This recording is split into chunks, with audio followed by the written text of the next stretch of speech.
What's going on, my people? You're listening to the Introverted Nerd Watches. I am your host, Reese, and I'm back for some more Black Lightning, y'all. And this week, I watched Season 2, Episode 5, The Book of Blood, Chapter 1, Requiem. So, we're in a new book. The Book of Consequences is over. We're into the Book of Blood. New chapter, new book, same long ass title. So the Book of Blood, you guys, I'm happy to be in a new book. I didn't really love this episode though. Really Anissa heavy, or maybe just more Anissa than I want. I don't even, it's not like I timed her time on screen, but it's Anissa acting, so it's like it feels longer than maybe it is. I don't know, but I feel like the Book of Blood is going to be very heavy Anissa, and if she is not going to be a better actress, this is going to be painful, y'all. I'm almost depressed thinking about it, but before we get into it, let me just tell you, you need to subscribe to the podcast. It's available on Apple Podcasts, Google Podcasts, Stitcher. I'm even on Spotify and iHeartRadio. Wherever you get your podcasts, click that subscribe button. Leave me a 5-star review on Apple Podcasts, or rate and review the show wherever you listen. And recommend me to all of your friends and family. Because I want to spread the word. I want to spread my gospel. My introverted, sometimes sarcastic gospel. Anissa hating gospel. Because I'm almost at that point, y'all. I really don't like Anissa anymore. Nefessa Williams, I don't know how you say it. Nefessa or Nafisa. Whatever. She fine as shit. But my God, her acting. So Requiem, or the Book of Blood. I don't know quite what the Book of Blood means for this. There's not one of the things that I'm having a bit of a problem with is that this season there hasn't been a ton of action, especially from Black Lightning. I feel like we have not gotten enough Black Lightning using his powers, being in the streets. And there was no action in this episode. And that's not always a problem. I'm not one of those, like, there just has to be 100% action all the time, or it's a terrible show, but I would like a little bit more than we've been getting. So yeah, that's a bit of a problem. And then, like I said, Anissa is a big problem. And another thing that I'm having a problem with is that there are some things happening on this show where I'm not sure if they're trying to retcon what happened before, or if characters on the show are just not understanding what happened. Because, okay, let's start with Jennifer, because Jennifer is where it kind of starts for me. We get a flashback from to what happened between her and Khalil last week, like where it ended off, where they're just sitting in the empty school at night, because for some reason a school is just wide open, no locks on the doors. Everybody can just run in and out at night. But okay. In Philadelphia, they locks the public schools. They don't let kids in after hours. Once the school is in lockdown, it is locked until the next morning. But apparently not in Freeland. There's some freedom in Freeland. Kids can just run in and out of the school. Even if you attack the school, like Khalil, you can just freely walk in and out of the goddamn school. But anyway, it's just Jennifer and Khalil having a talk.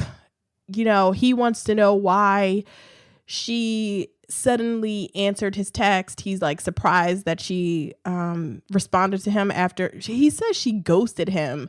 And I'm like, are we describing ghosting the right way? Because ghosting is not a nigga treats me badly, we break up, then he attacks the school. He just completely goes like over the edge to villain territory. And then he starts contacting me again, so I ignore him. That's not ghosting. I don't know where, like maybe in Freeland, that's ghosting. Where I come from, that is not ghosting. That is just Jennifer being smart and not responding to a person that's kind of stalking her. Khalil is like very stalkery. He is just bombarding her with texts. And emails, I guess, because it's coming up on her computer too. So it's like texts and emails or whatever. He won't leave her alone. And so finally she reaches her wit's end in the last episode, and she finally contacts him. So they're talking, and it's basically Jennifer misses school. And I guess she kind of misses the familiarity of Khalil, having Khalil in her life. Like everything else is so out of control with her. She can't go back to school. You know, she just wants the normalcy that she had before. And Khalil is a part of that, unfortunately for her. But, you know, whatever. So she's telling him that, and she's, you know, just talking about how she misses everything, even the things that she didn't like being called the Queen of Garfield. She hated that, but she misses that. She would love having that be something that she could complain about right now. And I completely get that. But then my girl goes on to say that she's in lockdown right now. Her parents have her on lockdown. She's in the Pierce penitentiary. And she says that her parents think that the world is too dangerous for her to live in. And I'm like, no, that's not the case. And I'm wondering if this is just a fundamental misunderstanding from Jennifer's point of view. Like Jennifer doesn't get, so am I supposed to just let her cook with this because she's 16 and so she's, you know, immature teenager. She doesn't really understand what her parents' point is of keeping her back from school. But then I'm like, no, girl, you know you can't control your powers. That's your biggest problem. Like, I don't understand. Instead of sitting here talking to Khalil, reminiscing about the old days, maybe practice how to control your powers and you'll be in a better position. You could be in school right now, or you could be in school the next fucking day if you were doing this instead of moping around, you know, like doing, I don't understand. And it's starting to frustrate me, and I don't like it. Because I don't understand what the point of it is. This is clearly not, her parents are not like, the world is so dangerous, you know, we can't let Jennifer out of the house. It's clearly the fact that, hey girl, you need to control your powers. You know, you're a danger to everybody, to yourself and to everybody else if you can't control your powers in school. So I don't, and I like Jennifer, but this is like, come on. And I'm like, does the show understand that this is what they're doing? Or is it just Jennifer not understanding? And if it's the case that Jennifer doesn't understand, why doesn't she understand? She's like 16 or 17 years old. She's not a baby. So this is not a case where her parents have to hold things back from her. Like if she was a little bit younger, I would completely understand her parents having to like hold things back from her and like just telling her what she could understand. But she's almost an adult. Like Jennifer is on her way to college like very soon. So this is, I don't know. This is like, I don't like it. And I'm just going around in circles right now. So whatever. But then Khalil tries to this is the other thing where I was like, are they retconning Khalil? So Khalil kind of apologizes for the attack on the school, and he says he knows that's part of the reason why she can't go to school. That's also not really true. Like her parent okay, I'm not even getting into it anymore. So he apologized for being part of the reason her parents won't let her attend school anymore. And he tries to explain it as he was really angry at the time. And then Tobias got him on the drugs that fixed his body and everything was just sort of out of control. And I'm like, all right. Yeah, you were really angry at the time, but you were being a dick before that. Like you were treating Jennifer like shit before you attacked the school, before you met Tobias. You were being a shit to Jennifer. You were doing they're trying to redeem him, but it's not working for me. Like the shit that he did last season where he puts Jennifer's picture up on Instagram and calls her a white Becky, and he's being really disrespectful to her face. Really turned me off. And it was like, okay, I understand he's hurt. You know, he obviously had his life turned upside down by being shot and paralyzed. Completely get it. But you don't get to abuse other people because of what happened to you. And, you know, other people don't have to accept your abuse. So they have to work a little bit harder to make Khalil sympathetic to me, you know. Yeah, it's just not working for me right now. And the fact that he kind of stalked Jennifer, like he's relentless with his text messages and shit, just makes me like not like him even more. So everything that they're doing is kind of doing it's working against him to me right now. So yeah. If they want to redeem him, they got to do something more, or, you know, just do nothing and let him be Tobias's bitch and let Tobias just treat him like shit, because that would be great. So that Khalil and Jennifer, that's just like over. He tries to before that time is over, he tries to throw it out there that he wants to maybe try to work things out, but she cuts that shit off before he even finishes, and she leaves. And the next time we see him with her in the episode, he shows up at her house outside the window, you know, just wanting to talk to her and comfort her after Gambi's death, quote unquote. We'll get into that. And she thanks him, and then she turns him away.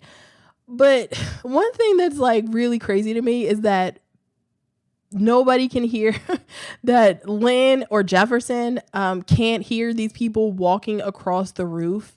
Khalil is like always wearing like boots. He's always wearing like Timberlands or something like that.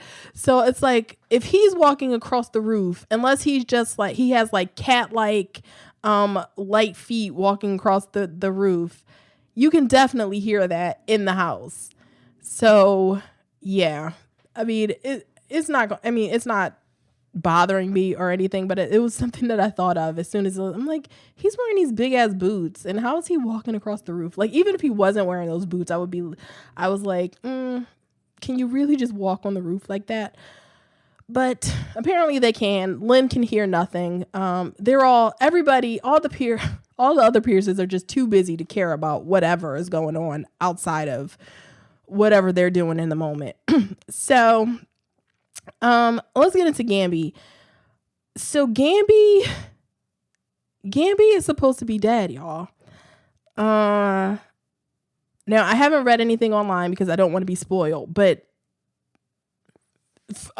right up front, I don't think he's dead. I think he's hiding out somewhere. And yeah, I don't believe that he's dead at all. So yeah, that's where I'm at right now. But we find out some like Gambi is so like I love Gambi too much for him to be for him to be gone. Maybe I'm in denial the way Jeff was in this episode because I'm like, nope, you cannot take this white man away from me. I love this white man on this show too much for you to take him away from me.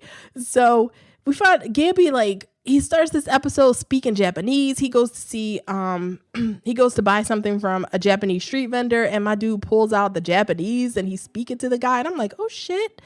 Like, Gambi is like, he has layers. He just layer after layer. He pulls out other languages. Now, I don't know how good he was at speaking Japanese. Like, if somebody actually speaks Japanese, it's probably like, it was like really shitty, but it doesn't matter. He can speak Japanese. He can understand it. The person understood him. So, that's all that matters. He also has a bulletproof SUV for his, with his, tailoring logo on the side of it. And I'm like, my God, Gambi is the greatest. Like, it's, once he leaves the vendor after picking up like some fruit or something, like, or a radish or something like that. It's just so random that it was like, he didn't even get a lot of things. He got like this one specific like vegetable. And I think it was like a radish, or maybe not. It was something bigger, a rutabaga or something, like, I don't know. But, it was just this one thing that they put it was in a paper bag and he just walks away. So I'm like, what is that? And then somebody must have been following him because he gets attacked by some other men in another SUV, and they start chasing him and they're just shooting at him on the streets. His SUV is like the highest tech shit ever because while they're shooting at him, he has like a computer telling him like how much damage he's taken. And I'm like, how can Anissa or Jeff do anything without Gambi? Gambi is the brains of this operation. Like, they can't function without him. I don't know what they're going to do while he's away because I will not believe that he's dead. So, and then they chase him for like, it's not even a long car chase. They chase him for a little while and then he swerves into an empty lot, a gated lot, and the car just explodes. It catches fire and then just explodes, and that's it. Gambi's supposed to be dead. It looked like he was faking it. And so I could be wrong, and it could just be like they just staged a bad death for Gambi, but I can't believe that. So I believe Gambi is alive. I'm on the Gambi is alive train. And there's no body. Like, nobody saw him get out of the car, but there's no body. And so nobody not dead. Game of Thrones rules on this show. Like, if you don't see them die, they ain't dead. Unless, well, Stannis, we didn't see Stannis die, but he's dead. We didn't see. Yeah, I'm not going to get into that because that just, yeah. Nobody, no death. Gambi lives, you guys. So, Henderson is the one that tells Jeff that Gambi died. And he is the absolute worst at giving bad news because he comes to the door and he has that rusting Henderson face that always looks like annoyed or disinterested. So it doesn't really lend itself to being sympathetic or, kind to the person that you're talking to. So he just looks annoyed while he's telling Jeff, like, it's about Gambi, Jeff. And he's not talking. He's not saying what he's supposed to say. And Jeff is like, what? And it's just sort of like them standing there staring at each other for way too long, not saying, Henderson not saying what he's supposed to be saying. And then eventually he gets out that Gambi is dead. And Jeff, like me, doesn't really believe, like, he's shocked. to hear about Gambi's, to hear what happened to Gambi, but he doesn't really believe it. So we cut to a scene where not Gambi, Henderson is talking to Jefferson and Anissa, and he's asking questions about who would want to hurt Gambi, and Jeff is not really telling him the truth. Also, Anissa finds out in this moment that Henderson knows that she's Thunder and Jeff is Black Lightning. And when Henderson leaves, Anissa sitting there struggling to cry, struggling to show emotion. So Henderson leaves, and Anissa is like upset that Jefferson didn't tell Henderson who Gambi really was. You know, like, he's not just a tailor. Like, he got some serious shit going on. And Jeff tells him that he wants to protect Gambi's memory. He wants to protect Gambi's identity.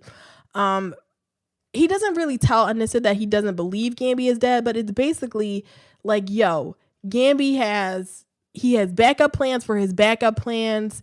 You know, he wouldn't just, basically Jeff is saying Gambi wouldn't go out like this. Something else must be going on, and he just doesn't believe that he's dead. And we also find out in this moment that they call Gambi's like lair where they keep their suits the sanctum. Have they said that on the show before? I don't remember them saying it before, but it's called the sanctum. I like the Batcave better. Just call it the Batcave. I know they can't call it the Batcave on the show, but I'm like, just kind of call it the Batcave. Gambi is Alfred. Keep calling it the Batcave. It, you know, just unofficially, it's the Batcave. So that's them. And Jeff spends most of the episode not believing Gambi is dead until Two Bits comes into the scene. So Two Bits is back. Jeff goes to the first thing that happens is that Lynn, trying to help Jeff like cope with Gambi's death, because Lynn of course believes he's dead. She goes to Gambi's apartment and gets like this pocket watch that Jeff gave him, and as sort of a memento for Jeff to try to, you know, help him with his grief. And Jeff freaks out on her like, yo, what are you doing? That belongs to Gambi. You shouldn't have been at his house taking his stuff. And he just storms out of the house. He ends up going to the bar, and that's where he sees Two Bits. And Two Bits, who I really love. He was not as funny. Well, yeah, he was not as funny in this episode, but I like having him around. He's a nice addition to the community as just sort of this side character that has his ears to the streets, is basically his job for Jeff, or for Black Lightning specifically. So Jeff is at the bar, and Two Bit says he owns the bar, or he makes it. Jeff says he's in the bar waiting for Henderson, and Two Bits is like, whoa, you got a cop coming to my bar? And I'm like, your bar?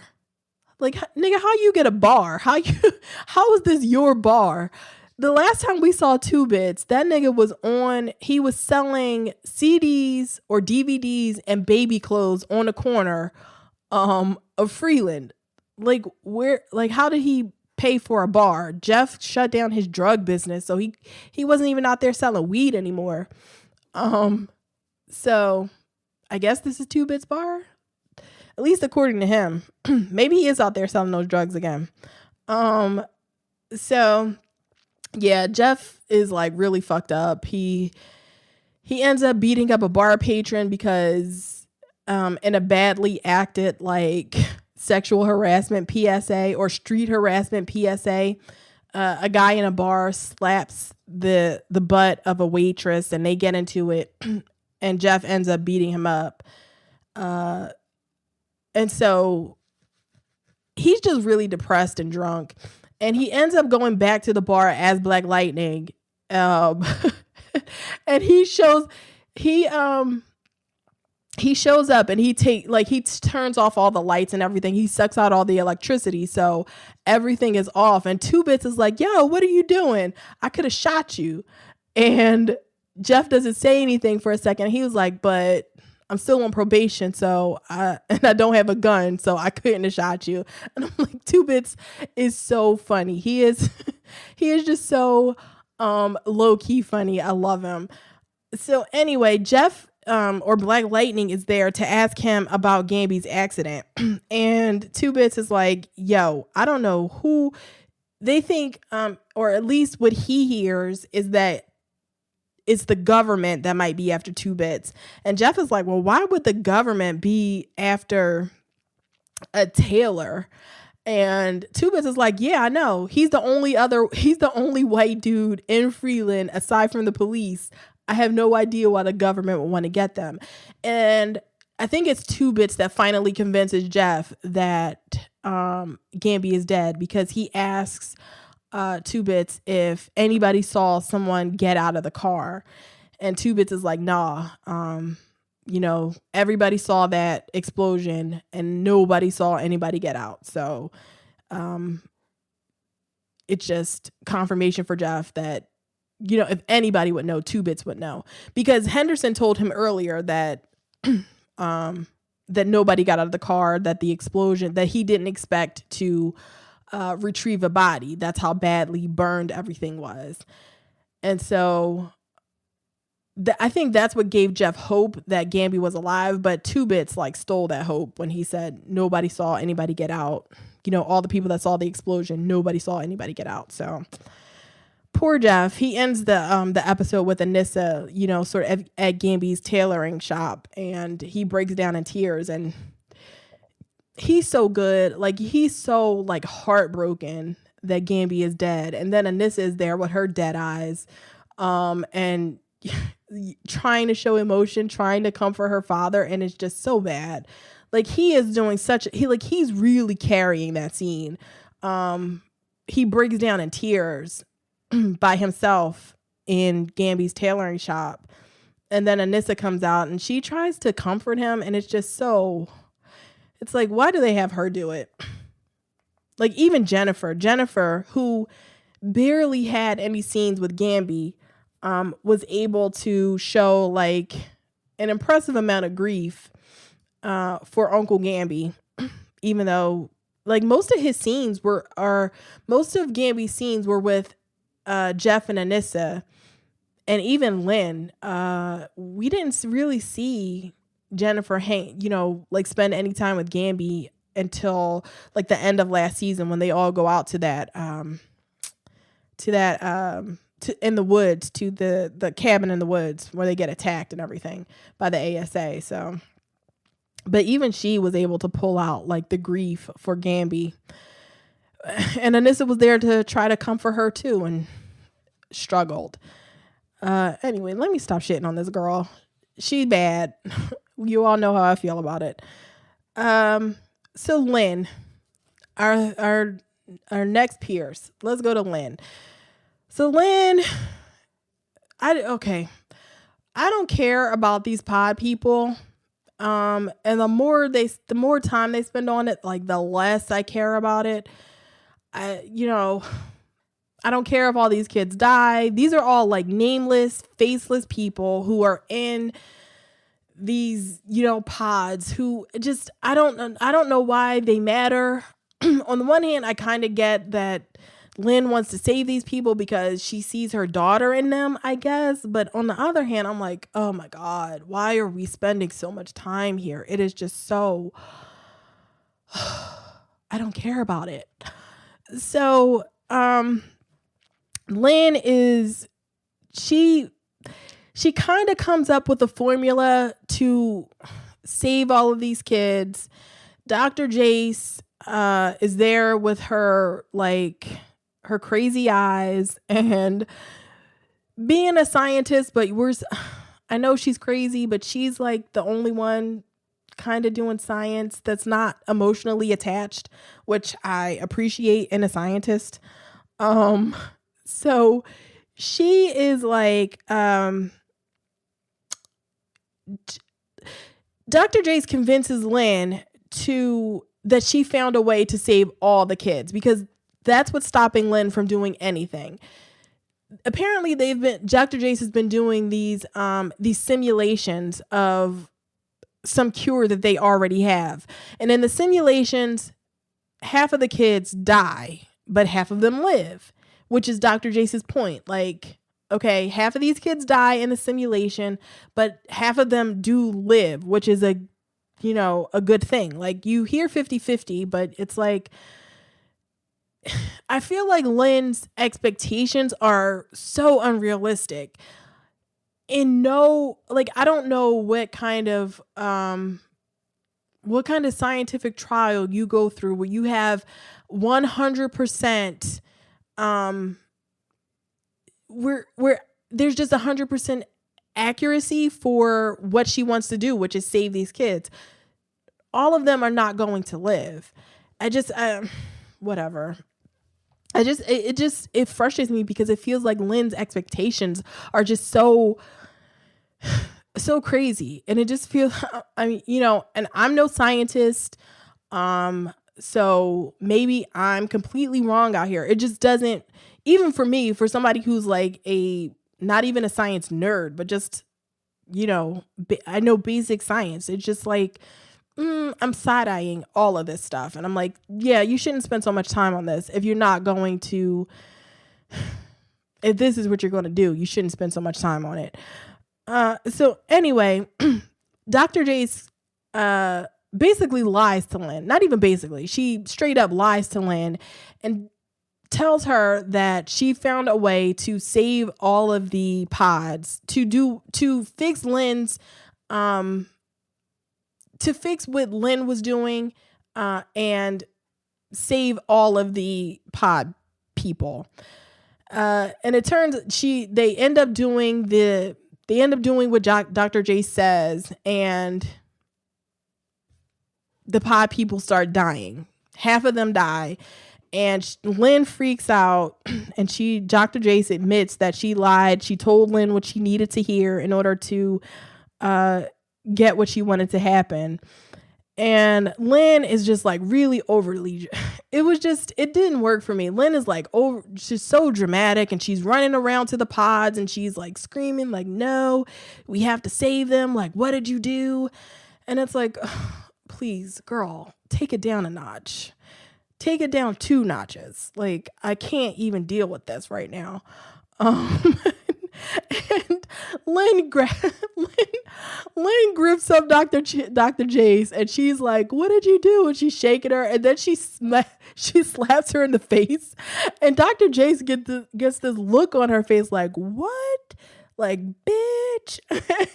and then they start the officers, the security start dragging her out, because Lynn is like, I want her out of here. And Dr. Jace, this cracked me up. While they're dragging her out, Dr. Jace is like, yeah, you should be congratulating me, or you should be congratulating yourself, or something like that. You saved 14 lives. Congratulations, bitch. As they're dragging her out of the room. When she said, congratulations, bitch, you saved 14 lives, I died. It was too funny. I'm like, oh my God. And Lynn is just it was more funny to me because of how Lynn reacted. Because she's just so, I don't know. Lynn's a doctor. I guess we're supposed to be on her side because she cares so much, but it just seems, all of her effort seems really misplaced. So I don't know. 14 of those pod people are dead. Lynn is still there. She still cares about them.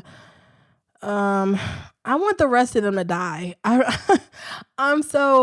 That might be like mean of me, but I just need the rest of them to die. I'm done with those pod people. I don't care about any of that. It's not that interesting to me. So the more interesting thing is that Dr. Jace found the DNA samples from Anissa, Jeff, and Jennifer. So to me, the more interesting thing going on in this whole story is what is Dr. Jace going to do with that information? Like, what's going to happen with that? When are they going to start looking for these three metas that are obviously related and blah, blah, blah. So yeah, that's the more interesting thing. Who knows when that's going to come up again, but that was all for the Pierces. Except for Anissa. Let's get into Anissa because Anissa is going to work at the clinic. Is she still in medical school? Who the hell knows? The pastor is the one that runs the clinic. So he gives Anissa the job. And I'm just like, how do you not know that this is the girl, the woman that gave you the money to keep this clinic open? Like, how do you not know that, pastor? But whatever. I guess he's not looking a gift horse in the mouth. He got her to give him like probably close to $1 million. So yeah, he's not asking any questions.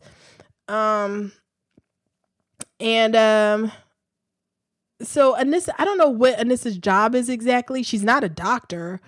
So she's not, I don't know what she's certified to do. She's not a nurse or anything. Like, I don't know. She just works at this clinic.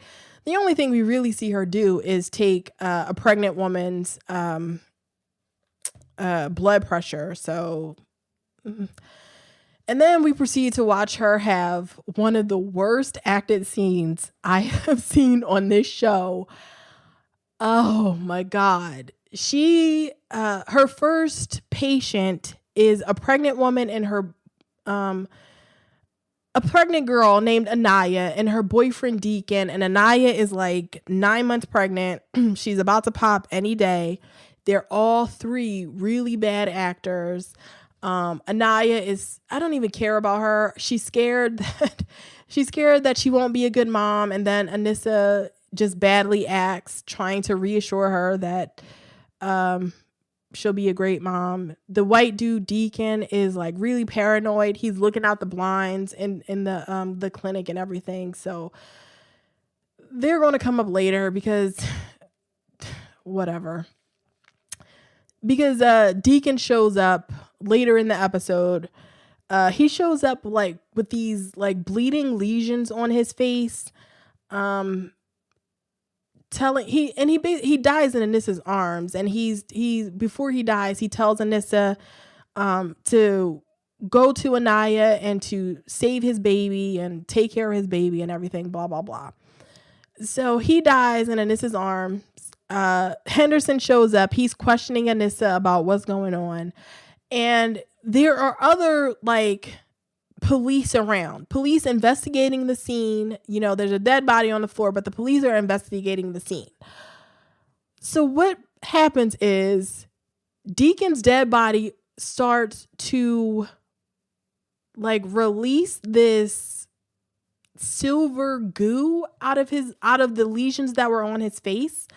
It just starts dripping on the floor, and Henderson is like, "Whoa, Anissa, do you see this?" And not like, this is like, I can't even speak right now. So Anissa proceeds to like, once the goo is on the floor, Anissa proceeds to grab like a container and scoop it up and put it into a container. No gloves on her hands or anything. Like she's a crime scene investigator. While there are other police officers and people investigating the scene right there, Anissa is scooping up evidence, and Henderson is not saying anything about it. And I'm like, what the hell is going on here? What? And I'm like, okay, so are we supposed to take it that, is this just a badly written like thing that happened? Or are we supposed to take it that Henderson knows that Anissa is Thunder, so he's willing to give her a little bit more like leeway in things that are happening? Like, I don't know. I was just like, what? Like, what is Anissa doing? She has nowhere to test that or anything. And she ends up taking that sample. And that stuff is really weird because the stuff that comes out of his face, when Anissa puts it into the container, you see the stuff in there. It looks like mercury, like it's silver, like mercury or something like that. But it's like a living organism because it's moving while it's in the container. Like of its own free will. Like it's like a living organism in there, and it's like moving. So there's something weird going on with that stuff. So Anissa goes to see Grace after she finds out Gambi died. And they have like an awkward sex scene. And Grace is talking like the next morning, like after they have sex and everything, they're in bed, and Grace is talking to Anissa, and she's talking about all these deep feelings that she had for Anissa and how Anissa like kind of broke her heart, and she's wanting Anissa to promise that she won't do that to her again. And it's like, I like you, Grace, and you're too good for Anissa, but you're also talking like they had a more serious relationship than they actually did. Like they didn't have a serious relationship. Grace was in what, 2 episodes? I think in the first season, maybe 2 episodes. And they were just mostly like flirting with each other. I didn't even get that they were like really dating or anything. And then Grace disappears, and Anissa like never brings her up again. So, I don't know. It was a bit much for a relationship that just wasn't that serious. But something weird happens. When Grace walks out of their room with Anissa, she starts having these like really weird like marks on her skin that just show up on her skin.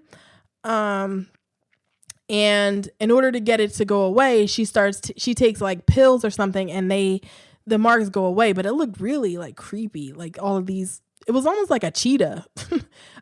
Cheetah marks showed up on her skin. So it was like weird and creepy that they showed up.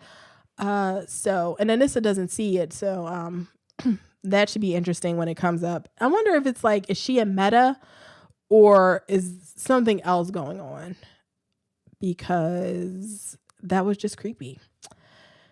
So yeah, that was basically all for the one thing that does happen with Anissa is the end of the episode. She is going to find Anaya and the baby. And she finds out through some investigation that didn't really matter that they're from South Freeland. Who knew there was a South Freeland and a North Freeland? Thought it was all Freeland, but okay, we'll pretend that, this small town, what is supposed to be a small town, is actually big enough to house a North and a South. So she's driving to this to find Anaya, and she gets pulled over by Sheriff Clark. And is that purposeful? Isn't that Sheriff Clark the isn't he the racist sheriff in Arizona? Is that the racist sheriff in Arizona or whatever? I feel like I know that name, and I can't place it right now, but anyway, she gets pulled over, and the sheriff wants to know where she's going. He tells her to get out of the car. And I thought they were doing a replay of what happened to Jeff with the cops in the first season, in the series premiere episode, I believe it was. But it's not. And something like really bizarre starts happening. There's like these things flying around like really fast outside of the car. And then she looks at the sheriff's face, and he starts getting like, it looks like something is moving under his skin. It's really weird. And then Anissa's like, okay, fuck this, and she drives away. And the sheriff just lets her leave. He doesn't even say anything. She just drives away. But yeah, but she does mention Anaya's name, so that can't be a good thing. So what's happening in South Freeland? That there's some weird shit happening in South Freeland, and I want to know. I'm kind of interested in what's going on down there. So Tobias, we're going to end this with my man Tobias. Tobias is just so lighthearted and happy in this episode. He's just so happy to be free and clear of all those charges. He's just strutting his stuff, and it is so great to see. It's so funny. So he kidnaps a Councilman Kwame Parker, who looks like he could be Henderson's son. Um, or that guy that's in that "I'm not gay anymore" meme. He kind of looks like that guy, if you know who I'm talking about. Um, oh, whatever. I'm not getting into it. But anyway, so um Kwame Parker is trying to be tough. He's telling Tobias, I'm not scared of you. You kidnapped me, just being, a dude. And Tobias is like, this is I adhere to the laws of the jungle. It's kill or be killed, eat or be eaten, or you're either dining or you're the dinner. And he's saying all of this with this gigantic smile. And I'm like, I love you, Tobias Whale. And what we find out is that Councilman Parker accepted money, or his campaign accepted money from Proctor. What's his name? I forget what his first name is. From whatever, Martin Proctor.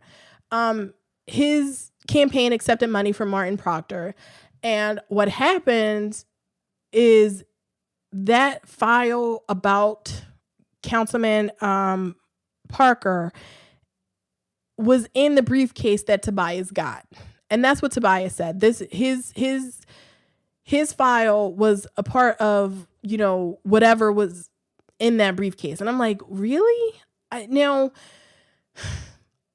Vice Principal Thirsty described the contents of that briefcase as hell. And I thought she was is it just files on people that gives Tobias a way to blackmail people in power? I can't believe that that's all it is. There has to be more in there than just, files on crooked councilmen. Whatever.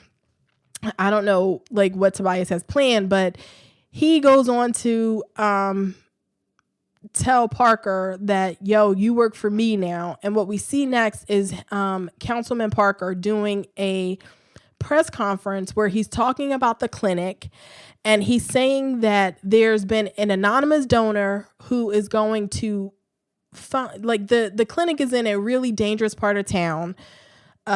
Supposedly it's in the most dangerous part of town, and the anonymous donor, who is Tobias, is going to pay to move the clinic to a safer part of the city, for them to get better equipment and to hire more staff. I don't know why this is important to Tobias, but while Tobias is watching this, he's like, okay, this is the first step. And he also makes reference to, when Khalil walks into the room while he's watching the news, he makes reference to the fact that they had a Latino reporter there, I guess, ask the councilman a question. I think it was the question about, we hear this anonymous donor is Tobias Whale. So does Tobias want to get his name out there as the person that is, he's helping the city? Because the councilman basically says it's Tobias Whale without saying Tobias's name. He refuses to say Tobias's name during the press conference, but he says something. The donor is just returned to Freeland after an extended vacation, and he just wants to help the city. So I was like, who else could that be? Come on. So I'm guessing that Tobias wants his name out there as the donor, for some reason. I don't know. Is he trying to run for office again? Is that what he's trying to do? Are we going to see a mayor Tobias Whale in the next season? This is crazy. So, another moment where he just needs to fuck with Khalil. So he tells Khalil to sit down, and Tobias has this whole big dinner set up. He has seafood, caviar on the table. It's just this really elaborate dinner he has set up, like almost like he's about to have a dinner party, but he's alone. And he's telling Khalil, like, you had one job. All you had to do was watch Cyanide's back, but you fucked that up. And it's like, my God. Every chance he gets, he throws that in Khalil's face. And Khalil is like, God damn it. Like, his face is like, what the fuck, dude? Like, come on.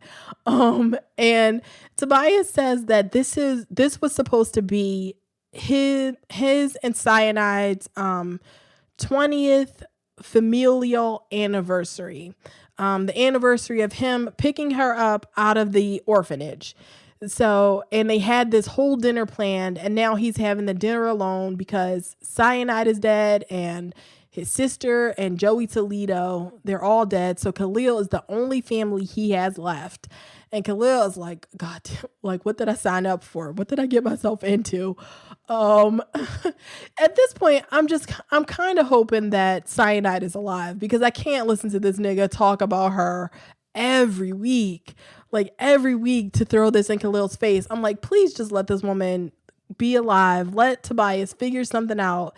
And let this woman show up at the end of the season. I'm not even a Cyanide fan, but I'm like, give Tobias his Cyanide back. Like, he needs that, obviously, because Khalil is more shitting on Khalil is just not getting the job done for him right now. So he goes on to basically threaten Khalil, like, you're my only family. And he tells him the story of the big brother that has to kill that's supposed to look out for his little brother, but he ends up having to kill him because the little brother like fucks up too much. And he's basically just telling Khalil, like, don't fuck up again or I'm going to take you out. And it's so funny because he's like, I'm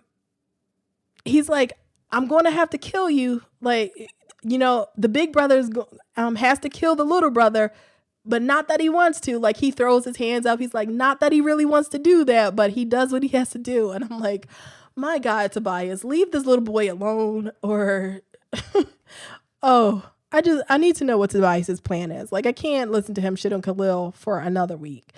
Yes, I can, because it's always funny. It's always so funny when he brings up Cyanide and Khalil just rolls his eyes and it's like, oh God, not again. So that's basically the end of the episode. Yeah, Tobias shitting on Khalil. He's got something going on with the councilman. And he says that this is the first step. So the first step is being an anonymous donor and moving the Freeland Free Clinic to a safer neighborhood. Oh, Tobias. So Gambi, not dead. I will not believe it. I want to see more action in the next episode. I saw the preview for next week and it looks like we're going to get a little bit more action, but who knows? I want less Anissa. But I don't think that's possible either because she was in the preview for next week. And I want this pod thing to be over now. I'm ready for it to be over.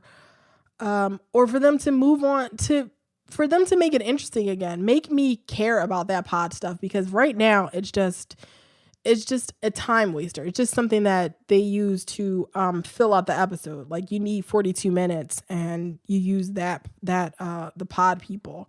I don't care about it though. So that is it, you guys. That is the end of the first chapter of the book of Blood, Requiem. So this episode should be out on Monday. Coming up, we got more Saved by the Bell. I'm getting to the end of the 4th season. We're about to hit the final season of Saved by the Bell. Oh, it's so sad, you guys. I don't want it to be over, but it's almost over. We got more The Gifted. There's no new episode of The Gifted this week. So there'll only be 2 episodes of the podcast this week. That should be, Oh yeah, Thanksgiving comes up this week. I completely forgot about Thanksgiving. Have a happy Thanksgiving, you guys. The Saved by the Bell episode will still be up that day. So if you want to avoid your family, expect a Saved by the Bell episode on Thursday. So if you want to talk to me, follow me on Twitter. I'm at NerdTravertPod. Use the hashtag NerdyWatch. I'm always live tweeting over there, so just join me, NerdyWatch, and I'll see your tweets as well. On Instagram, I'm at The Introverted Nerd, and like the Facebook page at facebook.com/The Introverted Nerd. You can also send me feedback by email. Send it to theintrovertednerd@gmail.com, and I will answer that shit.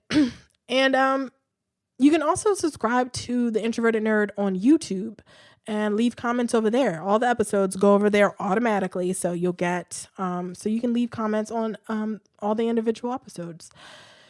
So until next time, everybody, later.